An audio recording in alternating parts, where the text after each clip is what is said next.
we aim that to use AI in complementing our work, have more time to take care of patients.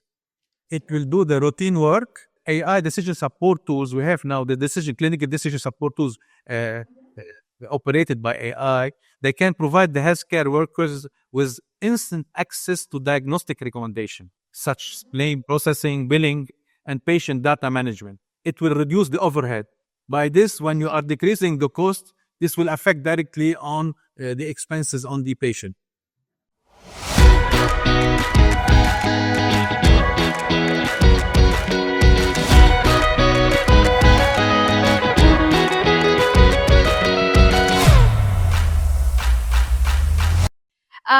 I mean, it's really good to understand the challenges that, doctors, patients, and, the healthcare administration faces, and good to see behind the scenes from shows like The Resident. Now, Dr. Youssef, speaking about, the human side of healthcare, right? We're saying AI applications in booking appointments, for example. But I want to understand from you, how comfortable are patients with that? A lot of the times, people are reaching out to hospital when they're dealing with heavy emotions, right? They're very anxious, they're scared, and the last thing that they want to do is talk to a robot. So is AI something patients are okay with? This is a good question because we are facing it in our university where I works, the University of Balamand in Lebanon. We worked on implementing a project to have virtual clinic in remote areas. So we implemented all the system in order for patients to be seen by the physicians remotely. Okay. We face this issue that people that are saying we don't want to be treated with on the computers. Not only robots, we did not reach robot yet because we don't have in our area robots are seeing patients. I'm talking about telemedicine. They are seeing the doctor, but through the computers, to the screen. Then now it's not well accepted. They say we want to see the physician. But this is going to change, I'm sure, because it will be more of a routine later on using. So about this issue, AI can help more, let's say, in automating the appointment, in let's say sending smart reminders and do like personalized appointment reminders to sending the reminders to the patients. Okay, it also engage patients with post appointment follow-ups. So I'm talking now that they are more at ease in being helped through AI and the digital softwares, that they will help them administratively, but still till now they are not let's say happy about being their physician is replaced or being seen remotely. They want to feel him next to them, especially in areas. It's a culture, but I'm sure. Yeah, as human beings, right? We want to feel heard, we want to be supported, and as you said, that's where the human side of healthcare is crucial. Yes, I can give you a few examples. Please. When we have a complex patient inquiry and emotional support, human interaction is needed. We cannot just rely on AI.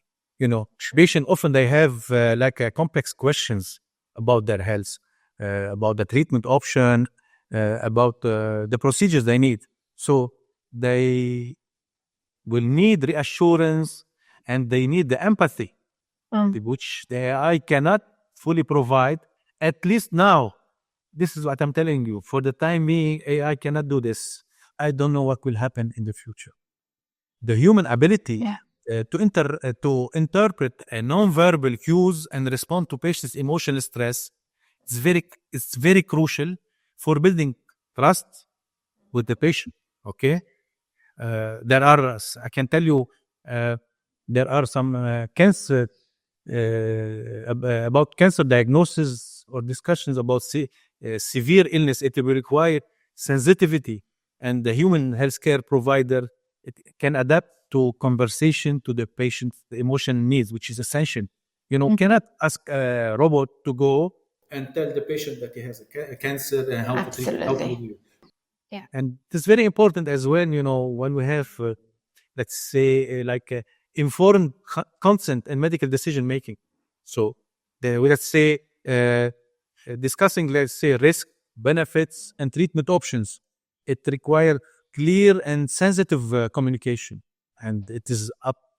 We should have physicians, healthcare providers. They must ensure that patients are fully understand their choices and can make informed decision. This is very important. Until now, I don't think the machine can do it.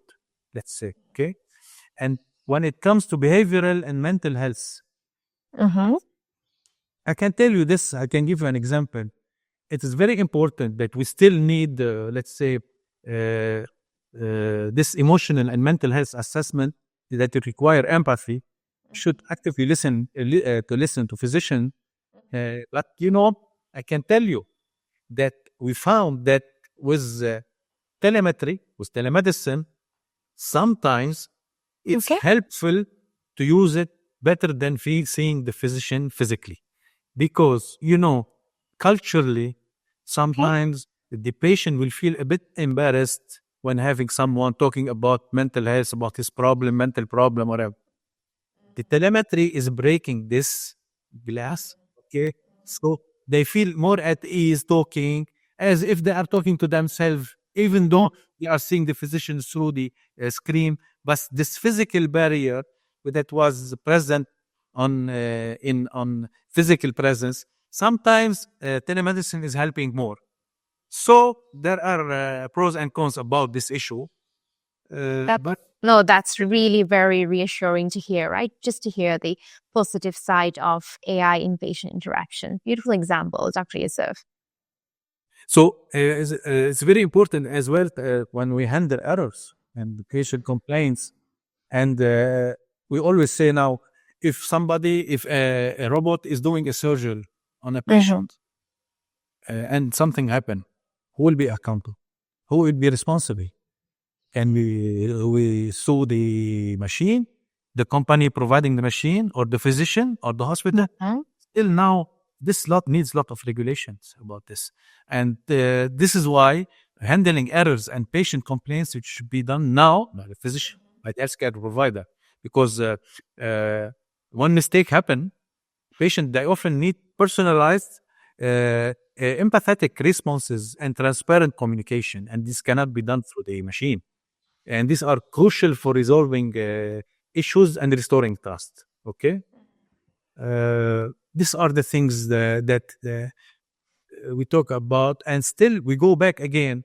We should remind everyone: AI should help us, should not replace us.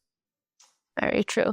You've also spoken about how important it is to ensure that AI remains a positive force, Dr. Youssef. As exciting as AI technology is, there's always the question of how to use it responsibly, right? What active steps are you taking in your hospital to make sure that AI continues to be a good force?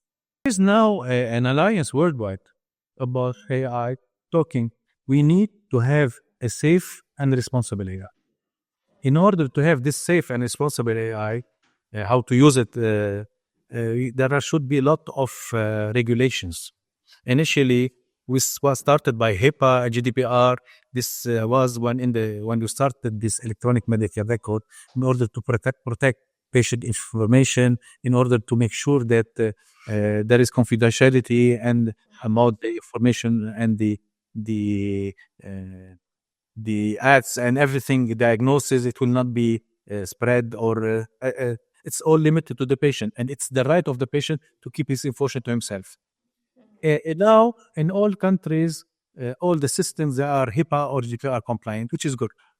We should now have this in this AI applications. Okay, I can tell you it's still a bit immature or early to do it, because now we're still having more and more apps in AI, more and more solutions for AI. So I guess they should start, let's say, uh, starting putting regulation. WHO, World Health Organization, Yeah. are now working on regulations in order to control AI to make sure it's used safely and responsibly. But still, I think that uh, uh, we cannot reach now through regulation, because tomorrow we will have more advancement and more innovations in AI, and it will go back from scratch. So we need to regulate again. We need a bit to be mature, which, but the sky is the limit for AI, I'm sure. So it won't be that easy to regulate it. We're talking about having, let's say, it's very important in order to have chatbots in health dedicated to healthcare. This will help as well. When we have chatbots dedicated with verified information, it will help more, because you are providing people with safe knowledge. Because Okay. patients now, before AI, they used to come to our clinic.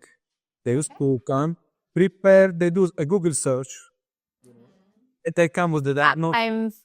I'm guilty of that too, Dr. Youssef. Well, yes, and it was cause us problem. They come, they know everything, and if you try to help to say think a bit different, they will refuse. They say no, but it was a bit acceptable. We were able to manage. Now with AI, things are more difficult. They will come out with more diagnosis, more suggestions, and this is very important to make sure that they will use at least proper information. Because sometimes there are a lot of people now, they think they don't need any more doctors. They will go into chat GPT or any other applications. So dangerous. I will give them the recommendation and we'll do it on their own. And I'm sure there will That's be a lot very of regulation. dangerous. Yeah. It's very dangerous. So regulation is very important, and control, culture in each country. And rules and regulation differ from a country to another. So sometimes it's easier that in the Western area, in the Western population, it's easier because the concept they understand better. In our area, it needed more awareness for people to make sure what they are using, how they are using it, to make sure that they should always consult a physician, irrespective about the information, because someone now if he is illiterate and has a phone and he knows how to try to ask just few questions, he will get all the information. So Yeah. it's very difficult to deal with it now, but it's very important for us as in the healthcare task force to create an environment to help people in order to make sure that they should use the AI very safe. Responsibly. And that's really good advice, especially to the audience listening in today. Now, Dr. Yusuf, for hospitals that are starting to explore AI, right? I mean, there's so much happening in the AI world that it can be very overwhelming, just too much of information. If a healthcare wants to start adopting AI or they want to take their first step, what is it that they need to do? Where do they begin? It is at the same time hard, but I think it's helpful that we should approach hospitals. In the as Arab Hospitals Federation, it is our job in order to discuss this issue with the hospitals, our member hospitals in the federation. We are preparing now like a protocol, like a strategy, how to approach people. You know, for all hospitals considering AI implementation, uh, starting with manageable, impactful projects, it can help build familiarity and confidence in AI. We should not just come in, tell them, okay, this is AI, you can use it and it's safe and to that, we should make them more familiar about this. So there are, we have few recommendations. Now we're working on this. The first one, we will start with the administrative efficiency tools. Okay. Can you give some examples? Yeah. We will start with the administrative, not the medical, because AI has a lot of impact. And for them, as CEOs of the hospitals, it's more important maybe for them administratively, they will find it easier to understand it and to grab it as well. Okay. So automating repetitive administrative tasks is often, it is low risk and straightforward with measurable benefits in time and cost saving. So itself, it will help make it clear for the CEOs. And it also, it reduces the burden on healthcare staff, and it allows them to focus more on patient care. So this is very important. It's a one strategy to help us to how to approach the healthcare executive. There is another issue we can talk as well. It's about to introduce the AI enhanced clinical documentation. AI-based transcription and documentation tools, it can capture physician notes in real time, streamline record keeping, and improving the accuracy of patient records. It's very important because when you tell the patient, the physician, that we have tools for you, you don't need to write anything. You just talk. They will take you. They will transcribe your what you talk. Even if you talk in any language, in any way, if you are fast, machine learning, it will help. They will learn your voice and your tone, and will with time they will write for you your notes. You don't need to spend time working. So this is another strategy how to do it, and it will help because it is a straightforward way to save time and to improve documentation quality, and it will enhance patient accessibility when you have everything documented. Before, No, I love, yeah. Go ahead, sorry. before when we used to work now with AI, it's very easy, it's helpful. In EMR, electronic medical record implementation, it was a bit different and less easy on trying to help the physicians. We tried many things in order to help them. Let's say I was involved in a clinic with my friend. He told me, I don't want to talk in front of the patient. I want because and someone is recording for later transcription. So I told him, don't worry, take this your iPad. You try to write, and while writing, it's automatically going into digital. You can write to text. So you always find a way to convince people, the physicians,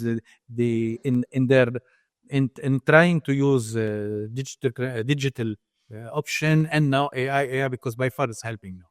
Okay. I love that, right? Like starting with smaller, manageable projects is that's just a smart way to build confidence and scale up from there, right? Since we're running out of time, Dr. Youssef, I have one last question for you. What are some of the AI advancements that you're most excited about? Now for me, precision medicine, personalized medicine and precision treatment. Let me tell you about this. Assume me and you, we're having headache, okay? And we were diagnosed to have migraine headache. So we have the same symptoms and the same diagnosis.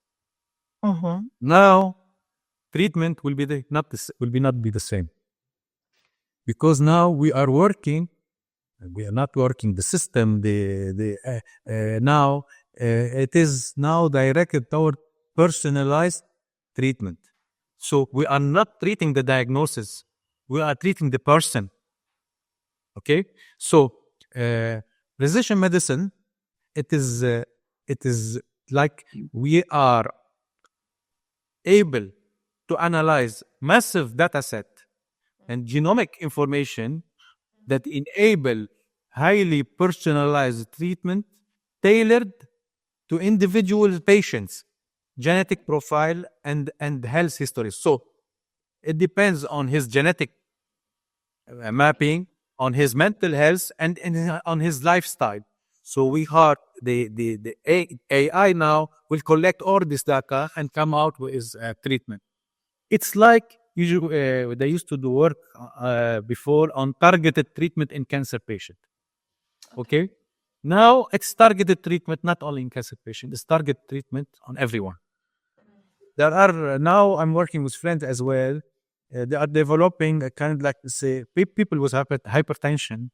Okay. You know, 50% of them, let's say, they have a special gene in their genetic mapping. If they have this gene, they respond only to this drug with a combination to the vitamin with it. So the plan now, you know, we used to give this antihypertensive drug to patient. Now, for those people, if you do genetic mapping on them, and we know about this gene, Okay. presence of this gene, now they will benefit more from the same antihypertensive, but it will be in combination with a kind of a vitamin with it. It will be another. So this is personalized treatment. So we are giving you, let's say, a medicine for you, not for your hypertension. It's for you because somebody else will not benefit from it.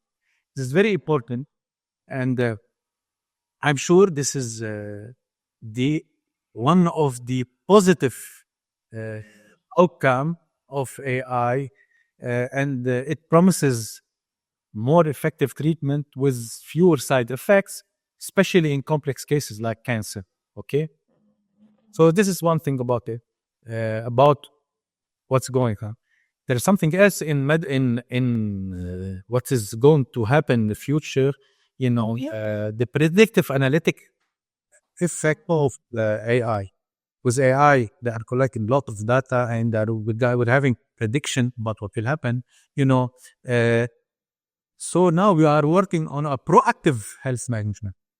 It's not we are not waiting for something to happen. No, we are expecting something to happen and we will work on it proactively because using predictive analytics, which is powered by AI, it will anticipate diseases and detect health risk before symptoms appear. It will If I if very interesting, doctor. So if I were a patient and I come to a hospital, how does this work for me as a patient? Yeah. it is not for you. In this issue, it work for you when you're coming for personalized treatment. We'll do the genetic mapping. We'll work on your mental health, on your mental status, on your lifestyle, and all this information to help us to give you treatment. Okay, but now I'm talking about prediction. Prediction, it means that we have data, let's say, on a country level, about what's happening. So if we use this data through AI, it will anticipate disease and it will detect health risk before symptoms appear, allowing early intervention that can significantly, it will improve outcome and reduce healthcare costs. So it is not, we are collecting data from you, from me, from everyone. Okay. And it will see the trend in, let's say, in endemics, let's say sometimes we expect this, we have it, let's say in a hospital, we know what will happen, what's happening in the emergency room, that in summertime, let's say, in this month of the summer, they were expecting, they found out a kind, let's say, food poisoning. It's happening more than others. So when you are doing this data collection over the years, they will know the pattern, they know the trends. They will expect that they will have it every month, every year at the same time. So this is kind of prediction that we can do, like awareness, trying to work in the community. Let's say I'm talking about food poisoning for water, drinking good water, hygiene, whatever. So this is the predictive analysis. It work not for person, it work on a community. Okay. So there are AI model to use this. It will help to focus on early detection of diseases, especially in people who we did genetic mapping, because we can do targeted preventive care. Okay. I mean, it's fascinating, right? Who would have thought? I mean, if you were to say this to someone maybe 20 years ago, they think we're crazy, but we're in that era now. It's mind blowing. It's really mind blowing to see where AI is. I mean, in all the areas that AI is going to have an impact, right? And I can't say why. I can tell you, 20 years ago, the people who were into technology, we were always like thinking that if you can have this, if you can have this. It was like thinking that, imagining that if this can help us, if we do this, but it was not clear for us. Okay, but now it's happening. Maybe now, and this is uh, very important. I can Absolutely. tell you, I failed to mention this about the era of the virtual assistant, healthcare via virtual assistant. We will have our own assistant with us. We are talking now about this Internet of Medical Things, not IoT, IOMT. Internet of all things. Yeah. Not Internet of Medical Things. And now we had these wearables with us. They are having, they are taking data, getting data about our vital signs, everything, the glucose monitoring, pressure monitoring. Okay. And it's very, I want to tell you this, we will reach very soon that this IOMT will help people who are being treated at home. When collecting this data, they will receive order from command centers to adjust. Let's say if we are giving, let's say, the IV to a patient at home, it will do the change without interaction of any human in this. Once you have all the data, it will. We are coming to an era. It will be. It's nice, a bit sci-fi, but it will not be. Yeah. Yeah. Okay. I guess this virtual assistant will be more helpful. It's like, that's the Amazon Alexa and Google Assistant. Because now we're having a healthcare assistant will help us taking Yeah. and retrieving from us all the data and trying to get us feedback to help us controlling our healthcare in more preventive, not treatment ways. We're working more on preventive. Absolutely.